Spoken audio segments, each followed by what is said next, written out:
जैसे हमारा पर्पज़ ये है कि लगभग 60-65 डेज़ की क्लास है, तो उसमें हम कोशिश हमारी यही है कि हम सारे जो इंपॉर्टेंट प्रोबेबल एरियाज़ हैं उसको डिलीवर कर दें, ताकि बच्चों का एक अच्छा बेहतर अंडरस्टैंडिंग हो सके और उसमें वो एक अच्छा आंसर राइटिंग को लेकर के एक बेहतर स्थिति में हो सके। तो जब हमने समझ लिया कि यार लगभग 100 नंबर के आसपास का वजन भूगोल को दिया जा रहा है, तो फिर उसमें हम सब टॉपिक्स को डिवाइड करें कि कुछ टॉपिक्स के ऐसे हैं जिसमें जनरली सवाल पूछे जाने की प्रबलता अपेक्षाकृत ज़्यादा है, कि कुछ सवालों के पूछने का जो मोटिवेशन था वो कहीं ना कहीं करंट से जुड़ा हुआ था।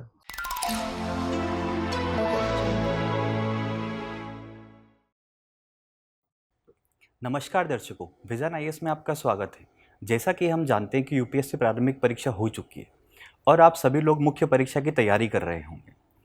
मुख्य परीक्षा के लिए क्या रणनीति अपनानी चाहिए, साथ ही इसकी बेहतर तैयारी किस प्रकार से करनी चाहिए, इसी के बारे में आज के इस स्पेशल सेशन में हम चर्चा करेंगे। और इसी के लिए आज हमारे साथ उपस्थित है विजन आईएएस की ज्योग्राफी के senior faculty Mrityunjay sir. Sir, स्वागत है आपका। Thank you Jitendra.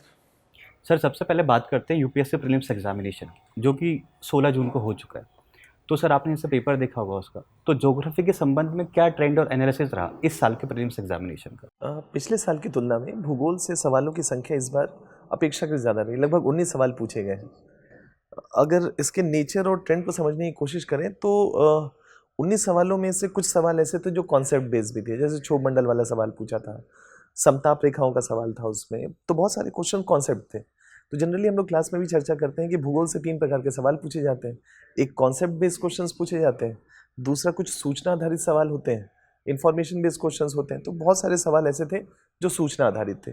जैसे उदाहरण के लिए भारत के संदर्भ में जो सवाल पूछा गया था, घाघरा, गंडक, कोसी और गोमती, ये 4 नदियों के बारे में पूरब से पश्चिम में अरेंज करना था, सूचना आधारित सवाल। अब इन सूचनाओं के लिए हमको मैप तैयार करना पड़ेगा, तो मैप के साथ सूचनाओं के साथ जोड़ करके सवाल पूछे गए थे और कुछ सवाल कॉन्सेप्ट बेस्ड थे। ये हम लोगों ने प्रारंभिक परीक्षा में देखा। साथ ही साथ ये भी देखा कि कुछ सवालों के पूछने का जो मोटिवेशन था वो कहीं ना कहीं करंट से जुड़ा हुआ था। जैसे लाल चंदन का एक सवाल था रेड सैंडर्स का, उसके पूछने का एक मूल कारण कहीं ना कहीं करंट में जो रेड सैंडर्स को लेकर के सरकार ने नीतियां बनाई हैं वो। तो ये 3 प्रकार के करंट से जोड़ करके सूचना आधारित या मैप बेस्ड क्वेश्चंस, कॉन्सेप्ट आधारित सवाल और करंट के साथ जोड़ करके सवाल, ये इस साल भी ये तीनों प्रकार के सवाल पूछे गए। हाँ, बस ये था कि पिछले सालों की तुलना में इन सवालों की संख्या अपेक्षाकृत ज़्यादा थी। सर, अब जैसे कि प्रारंभिक परीक्षा तो हो चुकी है, अब 2 तरह के विद्यार्थी होंगे जो तो एक तो इस साल मुख्य परीक्षा लिख रहे होंगे 2024 में, और कुछ ऐसे विद्यार्थी होंगे जो 2025 के लिए बेहतर तरीके से तैयारी करना चाह रहे होंगे। तो सर, ऐसे दोनों प्रकार के विद्यार्थियों को आप अभी क्या सुझाव देना चाहेंगे? ये जो समय है अभी का, अगर मान लीजिए कि जो अभ्यर्थी इस साल मुख्य परीक्षा देने जा रहे हैं या जो अभ्यर्थी अगले साल मुख्य परीक्षा देंगे, लेकिन ये समय तो मुख्य परीक्षा का ही है ना, कि जो प्रारंभिक परीक्षा से लेकर के जो मेंस एग्जामिनेशन सितंबर का पीरियड है, इसमें बच्चों को कोशिश करना चाहिए कि आंसर राइटिंग पे खूब फोकस करें। अगर वो परीक्षा नहीं भी दे रहे हैं तो भी उनको 3-4 महीने खूब आंसर राइटिंग पे काम करना चाहिए, ताकि एक तरीके से नेक्स्ट ईयर में इसी फेज़ के लिए वो तैयार हो सके।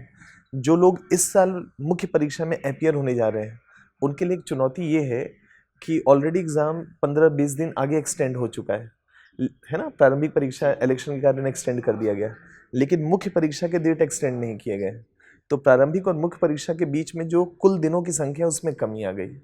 तो एक दिन भी बिना लूज़ किए हुए, है ना, अच्छे से एग्जामिनेशन में हमको लग जाना चाहिए, यानी कि आंसर राइटिंग में हमको अच्छे से काम करने की ज़रूरत है। जी, जी। सर, जैसे कि आपने बताया दोनों प्रकार के विद्यार्थियों के लिए, तो कुछ ऐसे विद्यार्थी हैं जो इसी साल एग्ज़ाम देने वाले हैं 2024 के लिए। अब उनके सामने काफ़ी सारे चैलेंजेस आ रहे होंगे अभी। तो वो चैलेंजेस क्या हैं? आप थोड़ा बता सकते हैं उनके बारे में? जैसे एक बड़ी चुनौती ये है कि प्रारंभिक परीक्षा खत्म होने के बाद मुख्य परीक्षा का जो अप्रोच है उसमें हमको लिखना है, और लिखने के लिए मल्टीपल रिवीजन्स की ज़रूरत है, और मल्टीपल रिवीजन करने के लिए हमारे पास शॉर्ट नोट्स हर टॉपिक के होने चाहिए। तो एक बड़ी चुनौती बच्चों के लिए ये है कि हम कैसे मैक्सिमम टाइम रिवाइज करें और उसके लिए हर टॉपिक पे शॉर्ट नोट्स बनाएं। दूसरा, टाइम अपेक्षाकृत कम है। ओवरऑल अगर ड्यूरेशन देखा जाए, जून से सितंबर का ड्यूरेशन कम है, और ड्यूरेशन कम है तो सिलेबस अपेक्षाकृत ज़्यादा है। तो एक टाइम मैनेजमेंट का भी विषय है कि 4 पेपर के साथ साथ ऐसे भी लेकर के चलना है, और ऑप्शनल जो 2 पेपर्स हैं उसको भी साथ में लेकर के चलना है। इन सारी चीज़ों को एक साथ कोप अप करना, ये एक बच्चों के पॉइंट ऑफ व्यू से मुझे लगता है कि एक बड़ी चुनौती है। सर, जैसे कि आपने सारे चैलेंजेस के बारे में बताए जो कि 2024 मुख्य परीक्षा अपेयरिंग कैंडिडेट के लिए होंगी, तो सर ये चुनौतियाँ आपने बताई, उसका समाधान क्या हो सकता है थोड़ा? और थोड़ा ज्योग्राफी स्पेसिफिक आप उसको बताइएगा। समाधान ये है कि पहला कि प्रीवियस ईयर क्वेश्चन पेपर्स अपने पास रखें, ताकि हम ओवरऑल एक वजन को भी समझ सकें। जैसे भूगोल के संदर्भ में बात करें कि अगर हम पेपर 1 का एनालिसिस करते हैं तो हमको ये बात समझ में आती है कि 2012 के बाद जो ट्रेंड शिफ्ट हुआ है, उसके बाद से हर साल यूपीएससी के द्वारा लगभग 90 से 100 नंबर के आसपास का वजन भूगोल को दिया जा रहा है। तो इसका मतलब है कि पेपर 1 के 250 नंबर में से लगभग 100 मार्क्स का क्वेश्चन भूगोल का होगा। तो एक हम ये ट्रेंड समझें कि हर पेपर में वजन किस किस टॉपिक्स का अपेक्षाकृत ज़्यादा है, तो उस पर थोड़ा हमें काम करने की ज़रूरत है। तो एक इस पे काम किया जाना चाहिए। दूसरा, इसी पे थोड़ा और डीपर लेवल पे जाएं, तो जब हमने समझ लिया कि यार लगभग 100 नंबर के आसपास का वजन भूगोल को दिया जा रहा है, तो फिर उसमें हम सब टॉपिक्स को डिवाइड करें कि कुछ टॉपिक्स के ऐसे हैं जिसमें जनरली सवाल पूछे जाने की प्रबलता अपेक्षाकृत ज़्यादा है। इन दोनों के करने के बाद हमको हर दिन लगभग 4 से 5 आंसर्स हर दिन लिखने चाहिए। जो भी हम 4-5 टॉपिक्स पढ़ें उसमें एक मेंटल फ्रेम करें क्वेश्चंस का, और उसके बाद फिर उसके आंसर पे वर्कआउट करें। जी सर, जैसे कि आपने चैलेंजेस बताए काफ़ी सारे, तो मुझे इतना समझ में आ रहा है कि एक तो कंसाइज नोट्स होने चाहिए, एक थोड़ा आंसर राइटिंग प्रैक्टिस होनी चाहिए और प्रीवियस ईयर क्वेश्चन का एनालिसिस होना चाहिए। तो इन चुनौतियों के समाधान के लिए विजन आईएएस ने एक जीएस मेंस एडवांस कोर्स निकाला है जो कि 28 जून को शुरू होने वाला है। तो सर उस कोर्स की विशेषताएं आप थोड़ी बता सकते हैं, क्या क्या होंगी इसमें? ये जो आइडिया है एडवांस कोर्स का जो हम लोगों ने शुरू किया, उसका पर्पज़ ये है कि पिछले कुछ सालों से पेपर जो हैं, जीएस के पेपर्स जो हैं काफ़ी डायनामिक हो गए हैं। इवन जीएस के साथ साथ ऑप्शनल के पेपर्स भी डायनामिक हो गए। तो इस बदलते परिदृश्य में हम एक ऐसा कोर्स लॉन्च करना चाहते हैं या स्टूडेंट को एक ऐसा सपोर्ट सिस्टम देना चाहते हैं कि चूंकि समय कम है, तो सपोज करते हैं मान लीजिए कि भूगोल के लिए हम लोगों ने, भूगोल में बहुत सारे ऐसे टॉपिक हैं जैसे डायनामिक है। जैसे लास्ट ईयर यूपीएससी ने एक सवाल पूछा कि जो ज्वालामुखी का विस्फोट हाल ही में हुआ है 2022 में जो हुआ है, उसके परिणाम क्या क्या है। तो ऐसे में जो करंट के साथ जोड़ करके बहुत सारी बातें हैं। कई बार हम स्टैटिक चीज़ों को पढ़ते हैं लेकिन करंट को भी पढ़ते हैं, लेकिन हम उसको कई बार मर्ज नहीं कर पाते हैं, जोड़ नहीं पाते हैं। तो हमारी भूमिका या एडवांस कोर्स की जो भूमिका है, वो भूमिका ये है कि हम सिंथेसाइज करें। जहाँ जहाँ से करंट से जुड़े हुए सवाल हो सकते हैं उस पर बनाएं। जैसे यूपीएससी ने एक सवाल पूछा सोलर एनर्जी पे कि क्या भारत में सोलर एनर्जी की संभावनाएं हैं। ठीक है, लेकिन भूगोल के छात्र होने के नाते सभी राज्यों में समान जो है पोटेंशियल्स नहीं। यूपीएससी ने पूछा कि समान पोटेंशियल क्यों नहीं, ये पूछा। अब सोलर एनर्जी न्यूज़ में था इसलिए यूपीएससी ने सवाल पूछा। सपोज करते हैं एक सवाल पूछा वन के बारे में, है ना, वनों के बारे में, रिसोर्सेज को लेकर के क्या चुनौतियाँ। अभी हाल ही में हम लोगों ने देखा वन अग्नि के संदर्भ में, फॉरेस्ट फायर के संदर्भ में, तो सवाल बन सकता है ना कि फॉरेस्ट फायर क्यों उत्तराखंड में ही ज़्यादा होते हैं या हिमालय के पश्चिमी हिस्सों में ही क्यों ज़्यादा होते हैं, पूर्वी हिस्से में क्यों ज़्यादा नहीं होते हैं, उसको लेकर के रणनीतियाँ क्या हो सकती हैं। तो हमारा पर्पज़ ये भी एडवांस कोर्स का ये है कि जो इम्पॉर्टेंट टॉपिक्स हैं, फंडामेंटल टॉपिक्स हैं, उसको तो हम समझें लेकिन उसके साथ साथ इंटरलिंक भी करें टाइम बाउंड मैनर में। जैसे हमारा पर्पज़ ये है कि लगभग 60-65 डेज़ की क्लास है, तो उसमें हम कोशिश हमारी यही है कि हम सारे जो इंपॉर्टेंट प्रोबेबल एरियाज हैं उसको डिलीवर कर लें, ताकि बच्चों का एक अच्छा बेहतर अंडरस्टैंडिंग हो सके और उसमें वो एक अच्छा आंसर राइटिंग को लेकर के एक बेहतर स्थिति में हो सके। अब सर जैसे कि आपने अभी बताया ज्योग्राफी के बारे में कि ज्योग्राफी जो पेपर 1 है, जीएस का पेपर 1, उसमें लगभग 100-110 मार्क्स का आता है। तो सर मेन से एडवांस कोर्स में ज्योग्राफी आप ही पढ़ाने वाले हैं, तो क्या रणनीति आप अपनाएंगे ज्योग्राफी को पढ़ाने के लिए? ज्योग्राफी एक बड़ा सिलेबस है, लेकिन साथ ही साथ साल भर कुछ ना कुछ करंट की चीज़ें भी चलती रहती हैं। तो हम क्लास में लगातार इंटरलिंक तो करते ही रहते हैं उन सब चीज़ों को, लेकिन चूंकि अब स्पेसिफिक है कि हमको आंसर लिखना है ना, हमको एक अच्छा बेहतरीन आंसर लिखना है। तो क्लास का जो मेरा आइडिया है कि क्लास में हमको डिलीवर क्या करना है, एक तो जो भी इम्पोर्टेंट टॉपिक्स हैं, है ना, जैसे मान लेते हैं कि बाढ़ है, सूखा है, भूकंप है ना, जैसे हाल ही में भूकंप मोरक्को में आया, तुर्की में आया, तो हम उन सब चीज़ों के कारणों को समझें, उसका प्रभाव क्या है, उसका इफेक्ट क्या हो सकता है, उसकी रणनीति क्या हो सकती है, इन सब चीज़ों के बारे में तो चर्चा करें। साथ ही साथ ज्योग्राफी में आंसर कैसे लिखा जाए ताकि हम बेहतर से बेहतर अंक अर्जित कर सकें। जैसे एक छोटी सी बात थोड़ी सी कि ज्योग्राफी के आंसर्स बाकी अन्य आंसर्स की तुलना में थोड़े भिन्न होते हैं, क्योंकि कई बार हमको डायग्राम्स इंक्लूड करना पड़ता है, कई बार हमको मैप की ज़रूरत पड़ती है। तो कहाँ मैप बनाएं, कितना स्पेस लें, कितना स्पेस नहीं लें, मैप में डिटेलिंग कितना करें ताकि हम ज़्यादा से ज़्यादा बेहतर अंक, इन सब चीज़ों पे फोकस रहेगा। मतलब कुछ ऐसी माइक्रो चीज़ों पे फोकस किया जाएगा। और साथ ही साथ जो भी पिछले साल भर में करंट के कुछ मुद्दे हैं जो ज्योग्राफी में, भूगोल में निकल करके आते हैं, उन मुद्दों पे क्या प्रोबेबल क्वेश्चंस बन सकते हैं, उनको भी हम अपने अध्ययन में या उसमें इंटीग्रेट करने की कोशिश करें। ये आइडिया है इस मेरा मतलब कि इस भूगोल में हम इस तरीके से डिलीवर करें। सर सर जो आप पढ़ाएंगे उसमें प्रीवियस ईयर क्वेश्चन का एनालिसिस भी शामिल रहेगा हाँ सारा? बिल्कुल बिल्कुल, प्रीवियस ईयर क्वेश्चन के बिना हम ट्रेंड को नहीं समझ पाएंगे। जैसे सपोज करें कि अगर 100 नंबर का सवाल पूछता है तो पहला मन में सवाल ये आता है कि भूगोल तो हम विश्व का भी पढ़ते हैं और भारत का भी पढ़ते हैं, तो क्या भारत के भूगोल से सवाल पूछे जा रहे हैं? और अगर भारत के भूगोल से सवाल पूछे जा रहे हैं तो टॉपिक्स क्या है? तो भारत के भूगोल के अधिकतर टॉपिक्स डायनामिक है। तो हमको सोचना पड़ेगा बैठ करके कि पिछले एक साल में, है ना, भारत के संदर्भ में क्या क्या ऐसे डायनामिक टॉपिक्स हो सकते हैं जिसमें प्रोबेबल क्वेश्चंस बनाए जा सकते हैं। तो डेफिनेटली अगर हमको एक अच्छा अप्रोच अपनाना है ना, कि हमारी तैयारी की सटीक रणनीति क्या हो, तो प्रीवियस ईयर क्वेश्चन पेपर का ट्रेंड एनालिसिस करना वो तो एक उसका एक इंटीग्रल पार्ट है। सर एक जैसे माना जाता है कि यूपीएससी मेंस एग्जामिनेशन को क्रैक करने के लिए या उसमें बेहतर परफॉर्म करने के लिए आंसर राइटिंग प्रैक्टिस होना बहुत ज़रूरी है। तो आप जब पढ़ाएंगे तो उसको कैसे इनकलकेट करेंगे आंसर राइटिंग प्रैक्टिस को? हम जनरली जब क्लास करते हैं तो 3 घंटे की क्लासेस होती हैं। उन 3 घंटों की क्लासों के बाद मतलब जैसे सपोज करें कि आज हमने कुछ क्लास पढ़ाया तो नेक्स्ट डे हम उस टॉपिक पे आंसर्स लिखते हैं, है ना। तो इसका मतलब है सपोज करिए कि आज हमने 3 टॉपिक्स पढ़ाए तो हम 3 क्वेश्चंस फ्रेम कर लेंगे। क्लास के जस्ट बाद 5 मतलब जैसे मान लीजिए कि हमको एग्जामिनेशन में 7:30 से 8 मिनट मिलते हैं लिखने के, तो हम लगभग 20-25 मिनट्स एक्स्ट्रा लेंगे। आप क्लास में बैठिए क्लास के बाद और 2-3 आंसर्स लिखिए, लिख करके फिर आप जाइए। तो इस पूरी प्रोसेस में सपोज करते हैं कि भूगोल में लगभग हमने 50-60 टॉपिक्स कवर किए, तो आप लगभग उस 50-60 टॉपिक्स में 100-150 से 180 आंसर्स के बीच में क्वेश्चन आंसर प्रैक्टिस कर लेंगे। और वो टॉपिक ऐसे होंगे जिसके आने की प्रबलता अपेक्षाकृत ज़्यादा होगी। तो ऐसी स्थिति में एक अच्छी और सटीक रणनीति बन सकती है।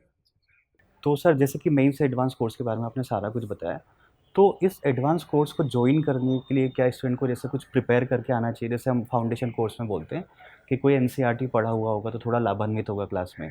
तो हम क्या कोई ऐसी अपेक्षा कर रहे हैं स्टूडेंट से कि वो कुछ पढ़ के आए, या फिर जैसे हमारा टारगेटेड ऑडियंस कौन होगा इस कोर्स के लिए? इसमें ये अपेक्षा तो नहीं है कि कुछ बैकग्राउंडर आपका तैयार हो, लेकिन हाँ, ये अपेक्षा ज़रूर है आपसे कि इस कोर्स में आपका जो पर्पज़ है, जो ऑब्जेक्टिव है, वो है आंसर राइटिंग पे बेहतर स्किल्स जनरेट करना। तो जो स्टूडेंट्स आंसर राइटिंग पे बेहतर और बेहतर परफॉर्म करना चाहते हैं, इस साल परीक्षा दे रहे हैं या नेक्स्ट ईयर की प्लानिंग कर रहे हैं, उनको इस कोर्स से बेनिफिट मिलेगा। आंसर राइटिंग का अप्रोच, क्योंकि ये पूरा जो प्रोग्राम है वो डेडिकेटेड टू आंसर राइटिंग, ऐसा समझ लिए कि मुख्य परीक्षा के लिए डेडिकेटेड है। तो डेफिनेटली इस साल के बच्चों को भी उससे लाभान्वित होगा और जो नेक्स्ट ईयर के लिए प्रिपरेशन कर रहे हैं उनको भी इस डेडिकेटेड प्रोग्राम से काफ़ी बेनिफिट मिलेगा। एक रास्ता मिल जाएगा कि हमको किसी पर्टिकुलर टॉपिक को, पॉलिटी है, इकोनॉमी है, ज्योग्राफी है, उसमें हमें आंसर यूपीएससी हमसे अपेक्षाएं क्या करता है और हमको कैसे अप्रोच करना चाहिए। हमारे आंसर राइटिंग के क्या क्या विभिन्न पक्ष होने चाहिए। सर आपने जीएस मेंस कोर्स के बारे में सारा बताया। अब सर मेरा एक क्वेश्चन है कि जैसे आपको ज्योग्राफी को पढ़ाने का काफ़ी लंबा अनुभव रहा है, तो वैसे तो यूपीएससी के क्वेश्चन प्रेडिक्ट करना है, टॉपिक प्रेडिक्ट करना बड़ा मुश्किल होता है, बट फिर भी ऐसे कुछ प्रोबेबल एरियाज जिन पे उनको फोकस करना चाहिए जो इस साल एग्जाम देने वाले हैं? ऐसे बहुत सारे टॉपिक्स हैं जिस पे सवाल बन सकता है। एक तो सबसे बड़ा क्लाइमेट चेंज का टॉपिक है। तो अब ऐसा कोई दायरा नहीं रहा कि क्लाइमेट चेंज से रिलेटेड सवाल पेपर 1 में आए चाहे पेपर। क्रायोस्फीयर है, जैसे मान लेते हैं, सपोज करते हैं एक इंपॉर्टेंट टॉपिक है आर्कटिक का पिघलना या अंटार्कटिका का पिघलना, उस पर एक सवाल बन सकता है। जैसे एक छोटा सा क्वेश्चन आपके सामने रख देते हैं, अटलांटिक मेरिडोनल ओशियनिक सर्कुलेशन एक कॉन्सेप्ट है, वो धीरे धीरे कमज़ोर हो रहा है क्योंकि आर्कटिक गर्म हो रहा है। यूपीएससी पूछेगा उसका कारण क्या है, उसके प्रभाव क्या हो।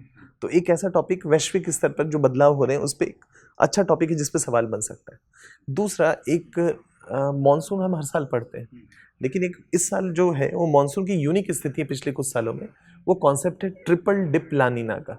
तो हो सकता है यूपीएससी पूछे कि ट्रिपल डिप लानिना से आप क्या समझते हैं, है ना। अगर ऐसी स्थिति बनती है तो भारत के मॉनसून पे उसके क्या क्या प्रभाव पड़ेंगे, है ना। क्या इसको प्रेडिक्ट किया जा सकता है, नहीं किया जा सकता है। हिंद महासागर में क्या क्या स्थितियाँ परिस्थितियाँ बदलेंगी, ऐसे कुछ सवाल बन सकते हैं। जैसे मान लेते हैं कि इस साल भूकंप आया काफ़ी सारी जगहों पे, दुनिया के बहुत सारे हिस्से, अफगानिस्तान में आया, तुर्की में आया, मोरक्को में आया। तो भूकंप पे एक सवाल बनाया जाना चाहिए, एक अच्छा इंपॉर्टेंट और इंटरेस्टिंग एरिया निकल करके आता है। जैसे भी हाल ही में चक्रवात आया, है ना, बांग्लादेश और बंगाल के तट को हिट किया, और ऐसे बहुत सारे चक्रवात आते हैं, हर साल 3 से 4 चक्रवात आते हैं। तो चक्रवात एक ऐसा प्रोबेबल टॉपिक है जिसके हर साल आने की प्रबलता रहती है। इस साल जान माल की क्षति ज़्यादा हुई है तो डेफिनेटली इस पर सवाल बनाए जाने चाहिए। तो एक ऐसा टॉपिक है जिस पे बनना चाहिए। तो ये भी एक आप कह सकते हैं कि एक टॉपिक है। इंडिया के संदर्भ में बात करें, भारत के संदर्भ में बात करें, तो भारत के संदर्भ में बहुत सारे टॉपिक्स हैं। जैसे उद्योग धंधों पे सवाल बनाया जाना चाहिए। गवर्नमेंट का काफ़ी ज़्यादा फोकस मैन्युफैक्चरिंग इंडस्ट्रीज़ पे है और हम भूगोल में इंडस्ट्रीज़ के बारे में पढ़ते हैं। तो उद्योग धंधों को लेकर क्षेत्रीय रणनीति बनाई जानी चाहिए। इस पे एक अच्छा सवाल, मतलब ये एक ऐसा एरिया है जिस पे सवाल बन सकते हैं। कृषि को लेकर के क्राइसिस की स्थिति है, संकट की स्थिति है, तो एग्रीकल्चर पे जैसे मान लेते हैं MS स्वामीनाथन अभी हाल ही में गुजर गए। उनको कहा जाता है ना father of green revolution in India. तो हो सकता है यूपीएससी आपसे पूछे हरित क्रांति से आप क्या समझते हैं, एवरग्रीन रिवॉल्यूशन का क्या मतलब है, क्या भारत को आज हरित क्रांति चाहिए या संधारणीय कृषि चाहिए, है ना, उसके कारण क्या हो सकते हैं। वैसे बहुत सारे ऐसे टॉपिक्स हैं जिस पे चर्चा होनी चाहिए और आने वाले समय में हम करेंगे। आप क्लास में इसको शामिल करेंगे सारे टॉपिक्स को, ठीक है सर। एक जो अब मेरा आखिरी सवाल ये है कि जो इस साल यूपीएससी की मुख्य परीक्षा के एग्ज़ाम देने जा रहे हैं विद्यार्थी, तो उनके लिए आप क्या सजेशन देना चाहिए कि उनको आने वाला जो समय है उसको बेहतर तरीके से कैसे यूटिलाइज करना चाहिए? 2 ही सजेशंस हैं इसके लिए मेरे। एक तो आप अपने सिलेबस को मल्टीपल टाइम्स रिवाइज करें, जितनी बार कर सकते हैं। जितने भी टॉपर्स को आप सुने, सबका कॉमन ट्रेंड है मल्टीपल रिवीजन, है ना, रिसोर्सेज लिमिटेड, मल्टीपल रिवीजन्स। और दूसरा आंसर राइटिंग की प्रैक्टिस ऑप्टिमम लेवल पे, है ना। इन 2 चीज़ों पे काम करिए। टाइम मैनेजमेंट पे काम करते, मतलब टाइम मैनेज करते हुए 3 से 4 बार का रिविजन्स करिए और आंसर राइटिंग की प्रैक्टिस चारों प्लस ऑप्शनल प्लस ऐसे के पेपर में आप करें, है ना। ये अगर आप बेहतर तरीके से करते हैं तो मुख्य परीक्षा में आप एक बेहतर स्थिति में। Thank you so much sir इतनी डिटेल में चर्चा करने के लिए। उम्मीद है सर के द्वारा बताई गई रणनीतियों और सुझावों से आप आने वाली मुख्य परीक्षा में ज़रूर लाभान्वित होंगे। आपको यूपीएससी 2024 प्रीलिम्स एग्जामिनेशन के रिजल्ट के लिए और मुख्य परीक्षा के लिए all the very best. Thank you so much.